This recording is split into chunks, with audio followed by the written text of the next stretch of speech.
विक्रांत यहाँ भी नहीं है। कहाँ गया ये? तू हाँ जी। क्या हुआ? किसे ढूंढ रही हो? अरे विक्रांत को ढूंढ रही हूँ। मटकी ढूंढने जाने वाला है तो बेस्ट ऑफ लक तो बोलो उसे। देखिए वो खड़ा है।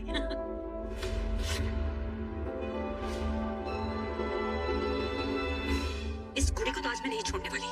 नीतू नीतू नीतू प्लीज, नीतू देखो ना विक्रांत की तरफ, कितने दिनों बाद खुश दिख रहा है। उसकी खुशी के बीच में मत आओ।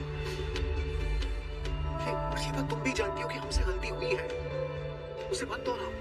ऐसी बातें कर रहे हैं जी, मैं इस घोड़े को ना कभी नहीं अपनाऊंगी। और आप भी इसे कैसे अपना सकते हो? अरे क्यों नहीं अपनाओगी? एक वजह तो मुझे, क्यों नहीं अपनाओगी तुम? क्या प्रॉब्लम है उसमें?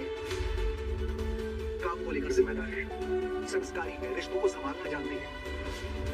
और उसकी इन्हीं खूबियों को देखकर तो हमारे बेटे ने उसे पसंद किया है, तो क्या प्रॉब्लम है नीतू? देखो हम अपनी मनमानी कर चुके हैं और उससे क्या फायदा हुआ? कुछ नहीं। अब एक बार हम अपने बेटे की पसंद पे भरोसा करके देखते हैं, और किसी के लिए ना सही, विक्रांत की खुशी की खातिर मन्नत को अपना लो नीतू प्लीज। नहीं, इस पाप की निशानी को मैं अपने घर की बहू कभी नहीं बनने दूंगी। क्या कर रहे हैं आप? कोई देख लेगा तो? जरूरी बात करनी है। क्या बात करनी है? तुम खुश नहीं हो? नहीं नहीं, ऐसी बात नहीं है, मैं खुश हूँ। झूठ मत बोलो, आई कैन सी तुम अपसेट हो। अब सच बताओ, हुआ क्या? घबराहट सी हो रही है, अजीब सी बेचैनी, मतलब ऐसा लग रहा है कि कुछ गलत हो जाएगा। और हमेशा वैसा ही होता है ना, सब बढ़िया चल रहा होता है और मुझे लगता है कि एकदम बढ़िया है, और एंड टाइम पर सब कुछ उल्टा पुल्टा हो जाता है। कुछ नहीं होगा। और हम साथ हैं, सब ठीक होगा। और अगर फिर भी तुम्हें लगता है कि चीजें गलत हो सकती है, तो तुम 3 शब्द कह सकती हो, सब ठीक हो जाएगा। वही जो तुम्हें मुझसे कहना चाहिए इस सिचुएशन में। हाय, लव, being positive, so all the best. All the best.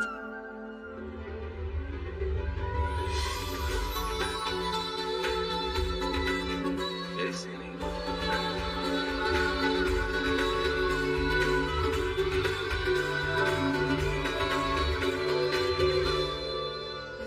Page loose कर दी है और बार्स को काट दिया है। अब जैसे ही तुम स्क्रीन की ऊंचाई तक पहुंचोगे, वैसे ही ये क्रेन अपना बैलेंस खो देगी माय डियर हस्बैंड। हम तुम सीधा उतरा। आज तुम्हारा मरना तय है विक्रांत, क्योंकि आज तुम्हें मरने से कोई नहीं बचा सकता, कोई नहीं।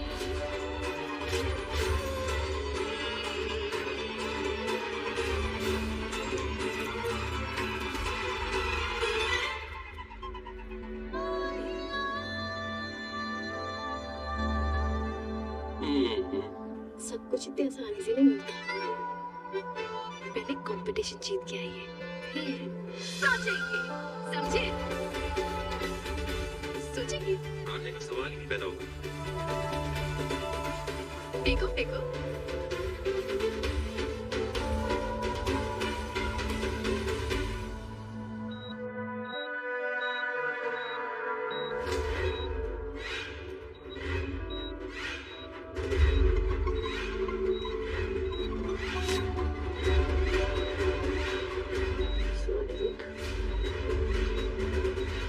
आज तुम्हारी स्टोरी का दी एंड होने जा रहा है। अब देखो, कोई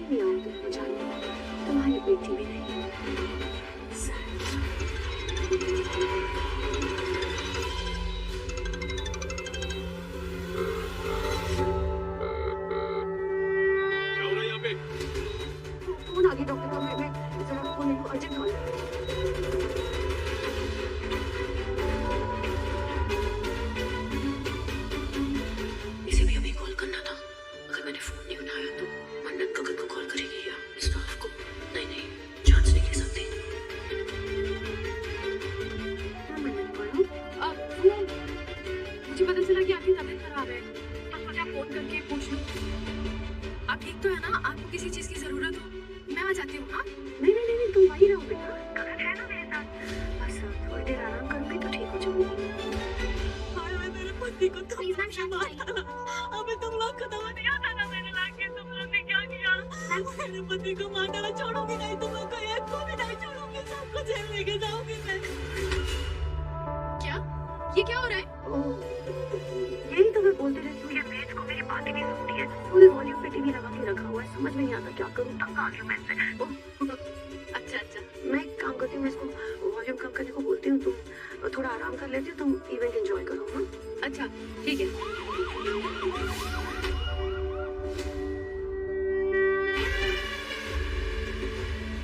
सायरन की आवाज सीरियल में कुछ हुआ होगा।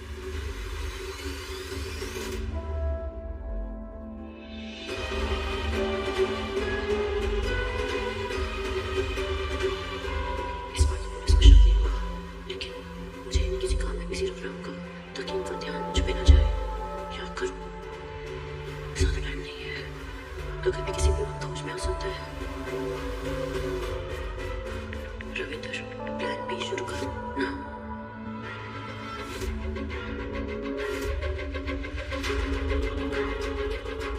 ओके, कहाँ जा रही हैं आप? मेडिसिन बाकी मेडिसिन ठीक है आइए।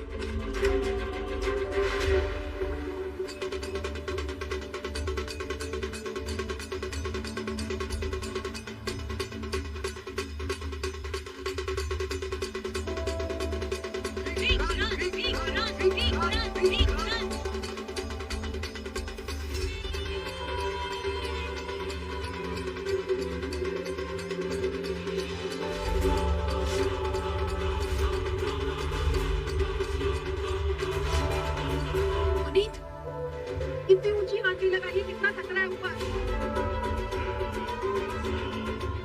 I know mom, लेकिन मुझे खुद को पता नहीं था कि वो बेवकूफ गुजरान इस मछली को इतना ऊपर सेट करेगा। पुनीत सुनो मेरी बात, तुम अगले कंपटीशन जीत भी गए ना तो तुम्हें मेजबानी और सलूजा का बिजनेस नहीं मिलने वाला। तो बेहतर है कि अपनी हड्डियां मत खुलवाओ, देखो कि इस कंपटीशन से बैक आउट हो जाओ। सेफ रहना ओके गाइस। हे विक्रांत, हाँ व्हाट्सअप, मैं क्या कह रहा था ना, तुझे जाना है क्या पहले इस पिरामिड पे? I don't mind, you can go. क्यों? ताकि जिंदगी भर तू मुझे ताना देता रहे। ये मैंने तुझे जीतने का मौका नहीं दिया। ऐसी कोई बात नहीं है यार, ऐसी कोई बात नहीं है, तो जाना तू जा सकता है। मैं ना अपना वादा दे चुका हूँ। अब तो मैं crane say he चढ़ूंगा।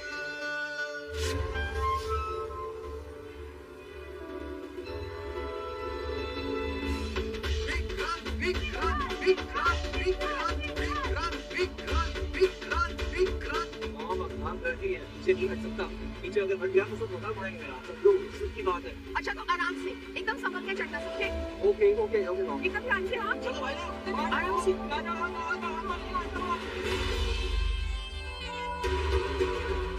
Thank you.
एक होना होता है।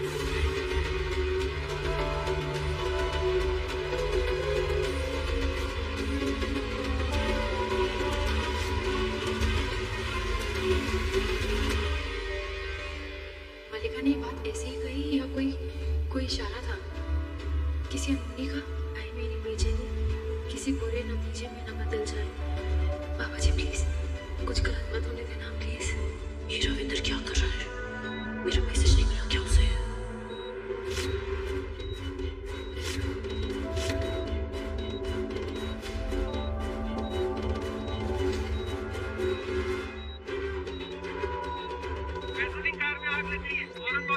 आग आग लगी है, निकलो, चलो निकलो।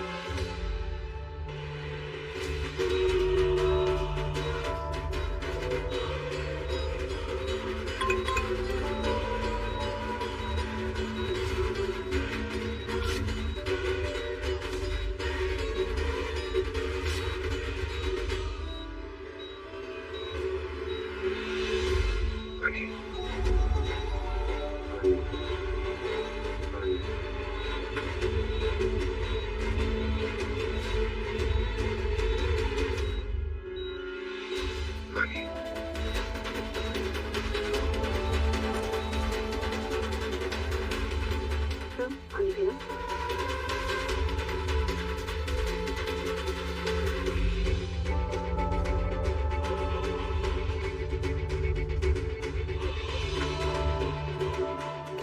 प्यासे को पानी पिलाना पुण्य का काम होता है और मरते हुए को पानी पिलाना उससे भी बड़ा पुण्य है। चलो आज के लिए बहुत पुण्य कमा लिया, अब थोड़ा पाप कर लिया जाए।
कहानी का अंत होगा अनिरुद्ध और मेरी बेटी की बदौलत तेरी बेटी की लाश चोरी का भी अंत होगा।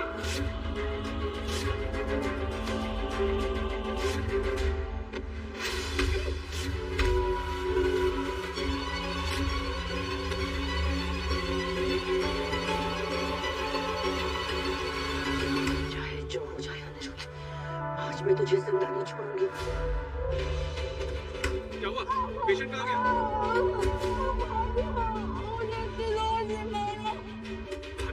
भाग गया? पकड़ो उसको। चलो ढूंढो उसे।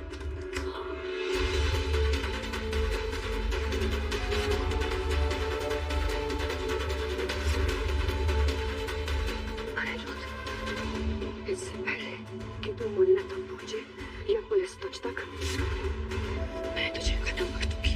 बालकृष्ण महाराज की जय, बोलो बजरंग बली वाले की, गणपति बाप्पा मंगल मूर्ति, सदगुरु साईनाथ महाराज की, नमः पार्वती पते।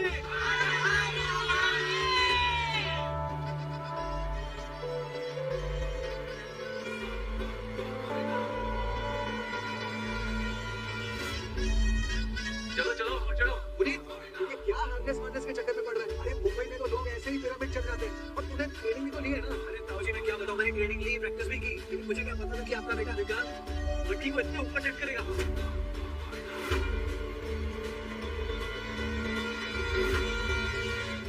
आप ही बताइए, इतना रिस्क लेना चाहिए, नहीं लेना चाहिए ना?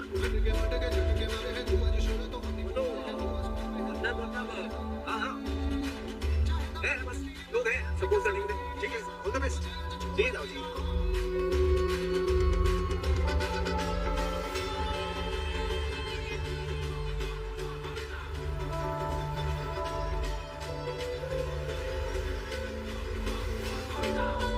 पुनीत सर, आप ऊपर चढ़ रहे हैं ना? हाँ चढ़ रहे, 2 मिनट रुक जाओ, आने साथ ही होगी, आने साथ है ना, फिर देखो स्पाइडरमैन जैसे ऊपर चढ़ जाऊंगा। अच्छा नीचे उतरो, नीचे उतरो। विक्रांत संभल के पुत्र। All the best.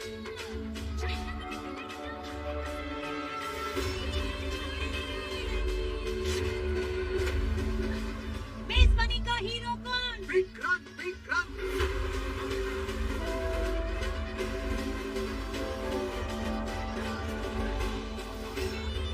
बाबा जी मुझे ऐसा क्यों लग रहा है कि कोई अनहोनी होने वाली है। प्लीज बाबा जी, अगर मेरा डर सही है तो मुझे इशारा दो, ताकि मैं कुछ भी बुरा होने से रोक सकूं।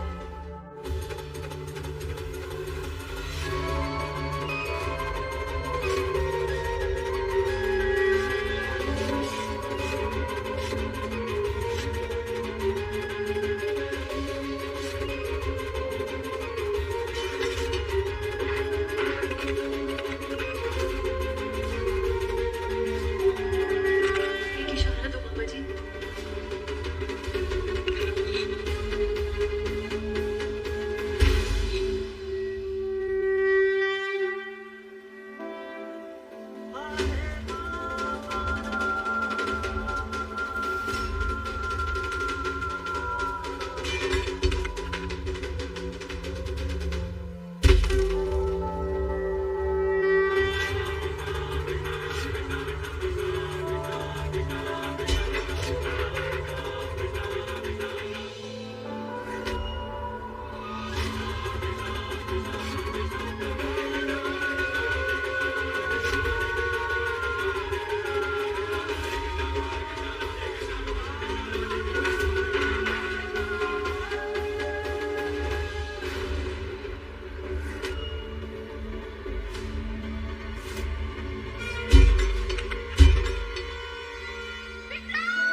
आपण पाहू शकता हे असं पाण्याने भरलेलं तळ आहे.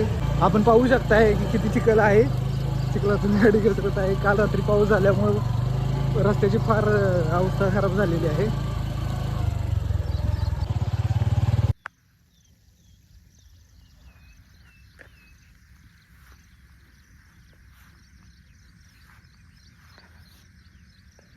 नमस्कार मित्रांनो, मी आकाश राजे. आज आपण जाणार आहोत जंडेश्वर डोंगर बघायला. या डोंगरावर श्री क्षेत्र स्वयंभू हनुमानाचे मंदिर आहे. माझ्या पाठीमागे हा बघताय, हा डोंगर जंडेश्वर डोंगर आहे. हा धुक्यांनी सजलेला आणि नटलेला डोंगर आहे. ओके, चला तर आपण आपल्या प्रवासाला सुरुवात करूया.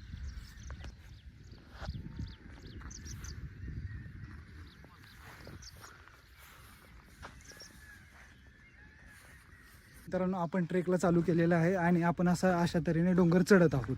सगळीकडे बघितलं तर सगळीकडे धुकं आपल्याला जाणवतंय आणि पावसाचाही वर्षाव चालू आहे आपल्यावर.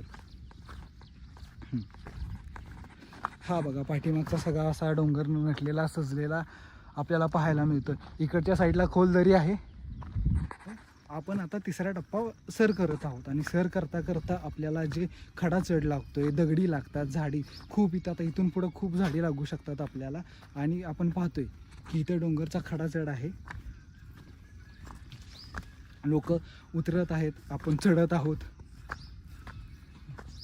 आता आपण ज्या रस्त्याने चाललो आहोत तो रस्ता फार जुना आहे, सगळा दगडा कातळाने बनवलेला आहे किंवा बनलेला आहे. ही सगळी पायवाट पूर्वीपासून चालत आलेली आहे. आपण बघू शकतोय किंवा पाहू शकतोय दाट झाडी, हिरवीगार झाडी आणि झाडांमधून पायवाट निघत आहे. छोटीशी पायवाट आहे. हा रस्ता तुम्ही बघताय, हा रस्ता चढायचा आणि घसरटीचा रस्ता आहे.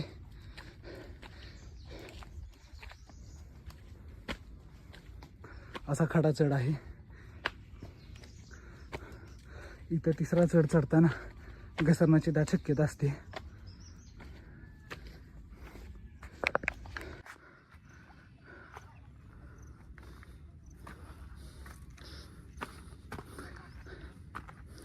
एका साईडला खडा चढ आणि दुसऱ्या साईडला दरी, असा हा आपला प्रवास चालू आहे.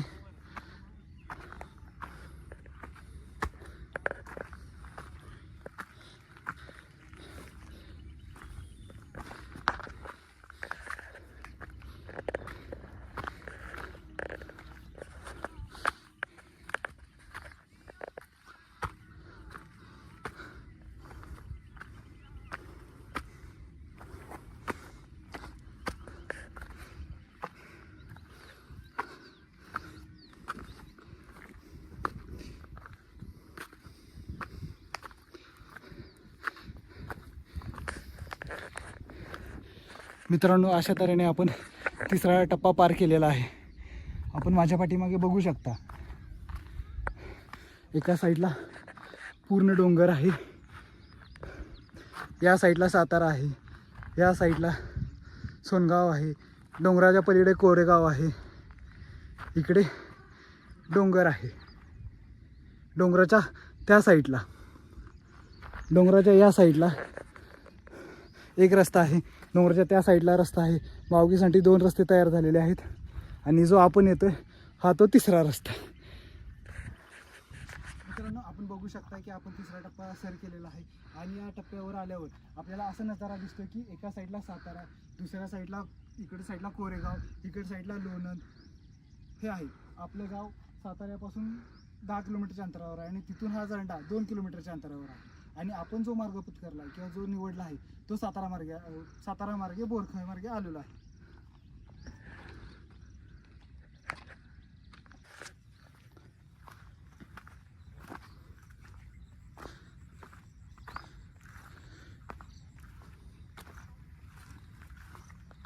हा सगळा चिखलाचा रस्ता आहे, आपण बघू शकताय. इथं सगळ्या चप्पल, पाय वगैरे असं घसरतंय. तरी आज पाऊस कमी आहे, त्यामुळं आपल्याला चालताही येते, व्यवस्थित चालता येते.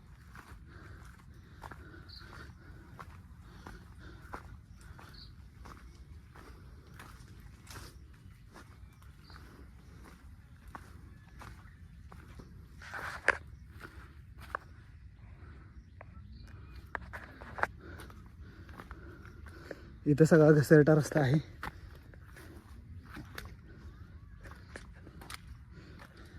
या जागेवर असं समजलं जायचं पूर्वीपासून, असं ऐकलं आहे की या जागेवर गायी आणि वाघाचं युद्ध झालं होतं आणि त्यात गायी विजेता झाली होती. हे असं क्षेत्र आहे. इथे असं हे क्षेत्र आहे. इथं गायीचा पाय आणि वाघाचा पाय आहे. चला पुढे जा. या डोंगराबद्दल सांगायचं झालं तर इथं अनेक औषधी वनस्पती आढळतात.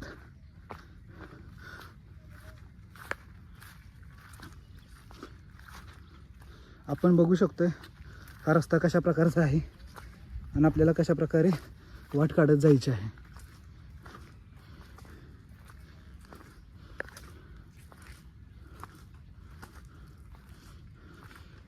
या डोंगराचा उल्लेख रामायणात सुद्धा आहे. जेव्हा श्री प्रभू रामांचे बंधू लक्ष्मण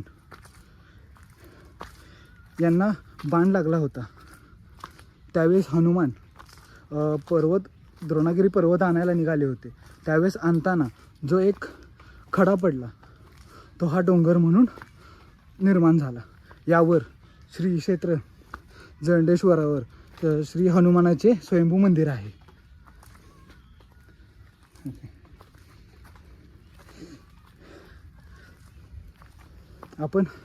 आपण बघू शकतो की कशा प्रकारे खडा आणि निसरडा रस्ता आहे तो. या डोंगराची उंची समुद्री सपाटीपासून 914 मीटर समजली जाते. या डोंगरावर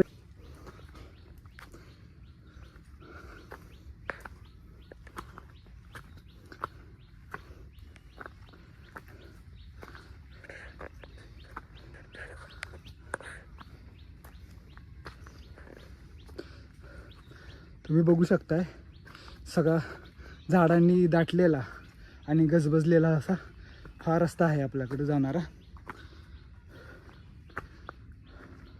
आपण सकाळपासून चढत आहोत तरी आपल्याला सूर्याचे दर्शन अजून झालेले नाही.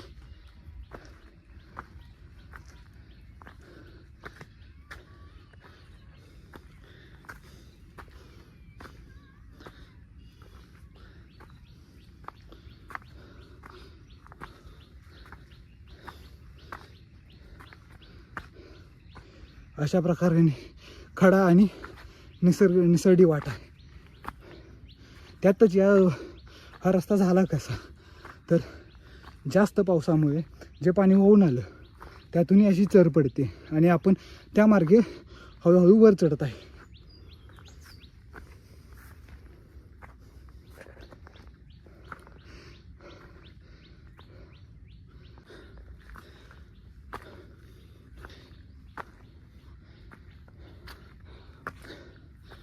तुम्ही बघू शकता हे असं वातावरण, हे असे ढग, करवंदाच्या जाळ्या भरपूर संख्येने उपस्थित आहेत. उन्हाळ्यामध्ये ह्या झाडांना भरपूर करवंद लागतात.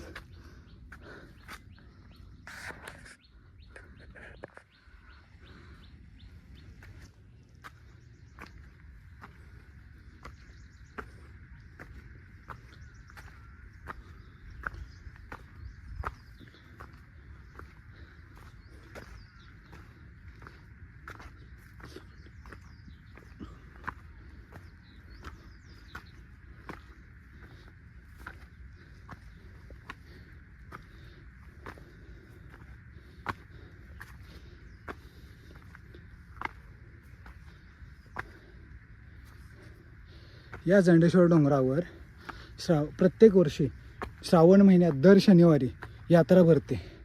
या यात्रेमध्ये अनेक हजारो भाविकांची गर्दी असते.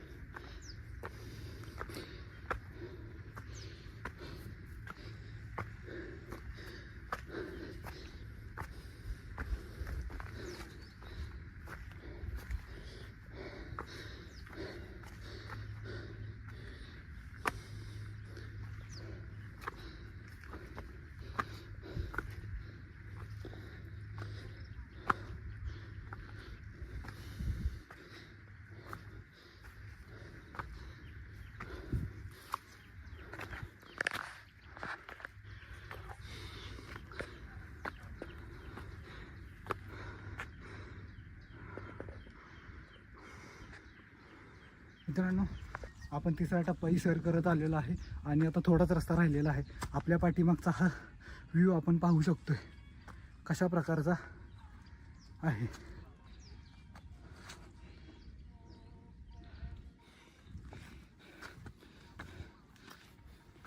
आणि या टप्प्यानंतर आपण सपाटीच्या रस्त्याला लागणार आहोत.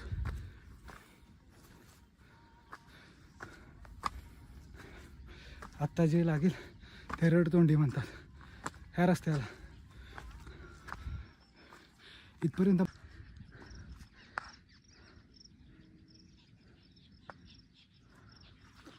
आपण बघू शकतोय की कसा सातारा पूर्ण धुक्याच्या चादरीखाली लपून गेलेला आहे. माझ्या उजव्या साईडला बघताय तो लोणंद रस्ता जातो तिकडे. जे समोर दिसतंय, हे समोर दिसतंय ते संपूर्ण सातारा जिल्हा. या डोंगराच्या पाठीमागं याची सरळ लाईन गेली, हा विभाजन करतो कोरेगाव तालुक्यामध्ये.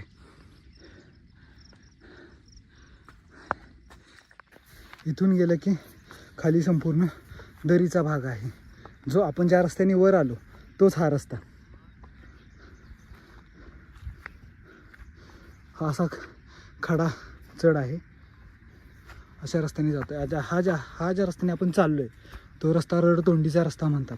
कारण माणसांचं या रस्त्याला असं का नाव पडलं, तर या इथपर्यंत येतोपर्यंत माणूस रडकुंडीला येऊन जातो आणि रडकड तोंड करतो, म्हणून या रस्त्याला रडकुंडीचा रस्ता असं म्हणतात. किंवा आपण बघू शकतो की ही वाट किती छोटीशी आहे, अरुंद रस्त्याची आहे. आणि खाली आपण बघू शकतो की एक ही चूक आपल्याला किती मागात पडू शकते.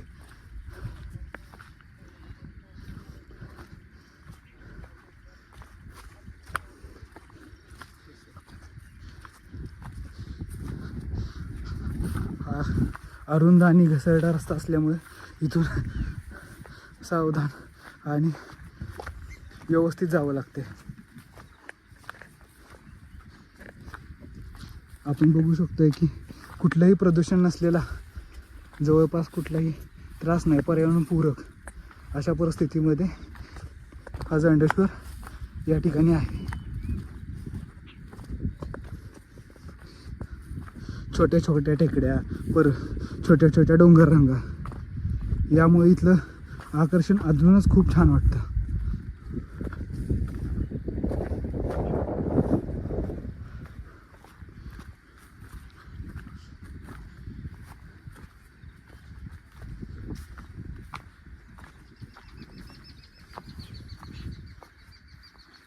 आपण बघतोय जिथं पाहाल तिकडं सगळ्या करवंदाच्या जाळ्याच तुम्हाला आढळत आहेत.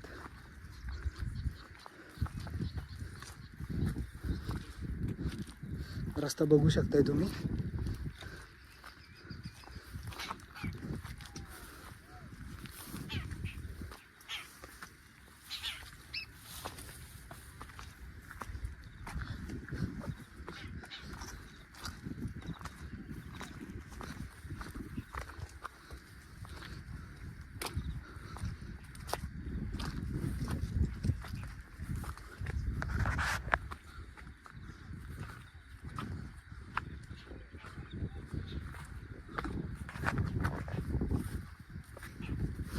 आत्ताशी सूर्याचं दर्शन आपल्याला झालेलं आहे.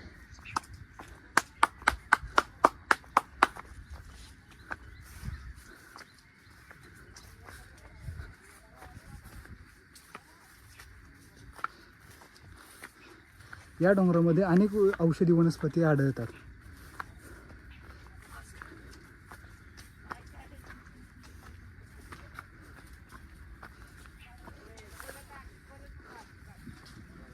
आणि आज श्रावण महिन्यातील शनिवार असल्यामुळे इथं भाविकांची भरपूर गर्दी आहे, मोठ्या प्रमाणात गर्दी आहे.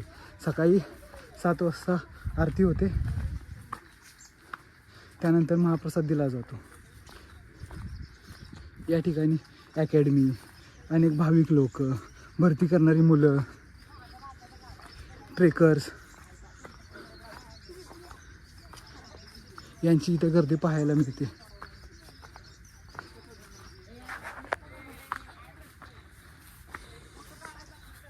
आपण बघू शकतोय ही कशी पाऊल वाटेवरून आपण चाललेलो आहे.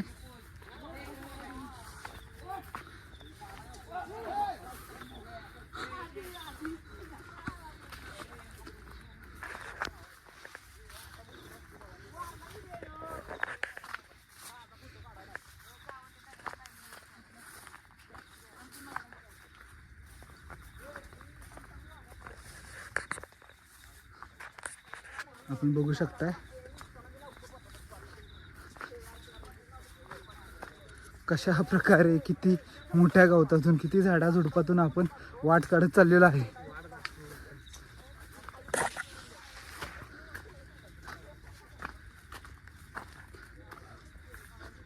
यानंतर आता सगळे भाविक, सगळे रस्ते एकत्र येण्यास सुरुवात होतील हळूहळू, आणि सगळे आपल्याला भाविक भेटून जातील. जाम आणि पाडळी मार्गे जर आपण गेलो असतो तर तिकडं भाविकांची भरपूर गर्दी आणि रस्त्याला जास्त गर्दी बघायला भेटली असती. पण आपण ज्या रस्त्याने मार्ग निवडला आहे. त्या रस्त्याला सुनसान आणि शांत वातावरण, असे कोणताही त्रास नाही आहे अशा परिस्थितीतून चाललेलो आहे.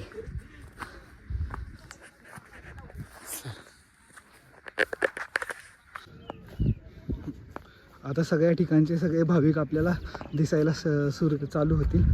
हे बघा, आता आपण जंडेश्वराच्या एकदम जवळ पोचलेलो आहे आणि हा सगळा सपाटीचा रस्ता आहे वरचा. किती मोठ्या संख्येने भाविक येतात आहेत, जातात आहेत, हे बघू शकताय.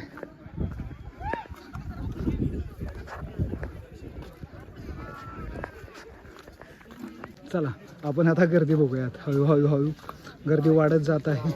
रस्त्याने माणसांची रेलचेल होत आहे. बघू शकताय की किती मोठ्या प्रमाणामध्ये भाविक आलेले आहेत. आत्ताशी सुरुवात झालेली आहे.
नमस्कार मित्रांनो, आता आपण परतीच्या प्रवासाला लागलेलो आहे आणि आपण आता निघत आहे. जास्त गर्दी असल्या कारणाने आपण जास्त आतलं दाखवू शकलो नाही किंवा झेंड्याची यात्रा अशी जेवढी म्हणावीशी दाखवता आली नाही.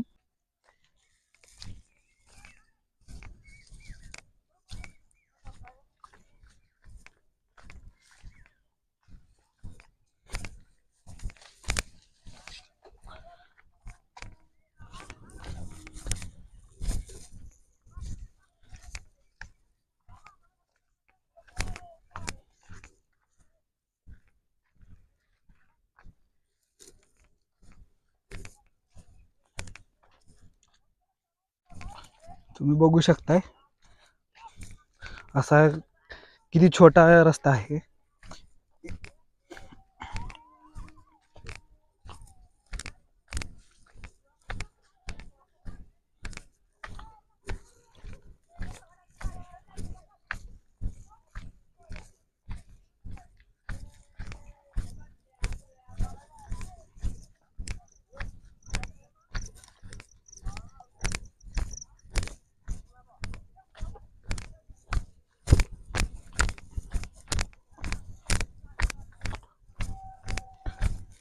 आता डोंगर उतरताना जी पायाची थरकाप होते ते तुम्हाला शब्द सांगू शकत नाही. प्रत्येक पाऊल हा जपून काळजीपूर्वक टाकावा लागतोय.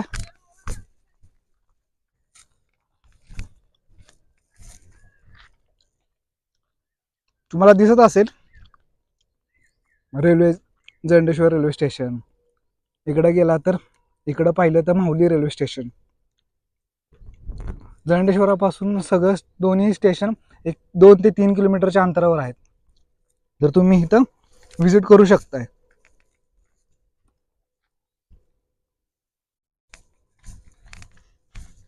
आता आपण चाललेलो आहे रडतोंडीच्या वाट्यावरून खाली.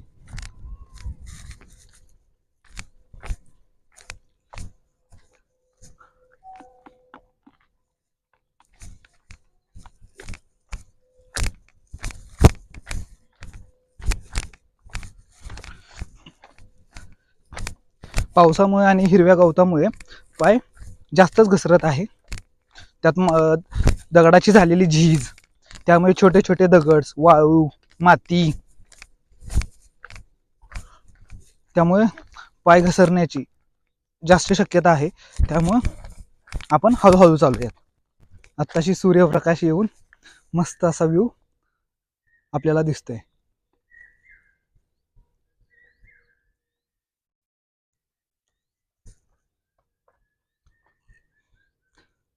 हा दिसतोय तो आपल्याला सातारा.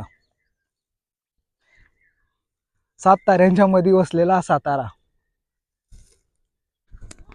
नमस्कार मित्रांनो, आपण गणपतीला नमस्कार करून निरोप घेतोय दंडेश्वराचा. आत्ता सध्या आपण दुसऱ्या टेकडीवर आहे. आता हा बघू शकताय सातारा जिल्हा, सातारा शहर.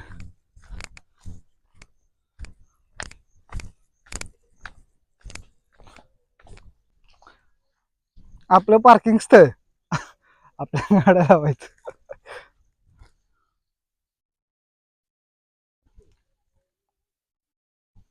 चला आता आपला प्रवास परतीच्या म्हणजे घराकडे जाण्याचा सुरू होईल. चला मित्रांनो, हा व्हिडिओ इथेच थांबूयात. व्हिडिओ आवडला असेल तर लाईक, शेअर, कमेंट आणि सबस्क्राईब करायला विसरू नका.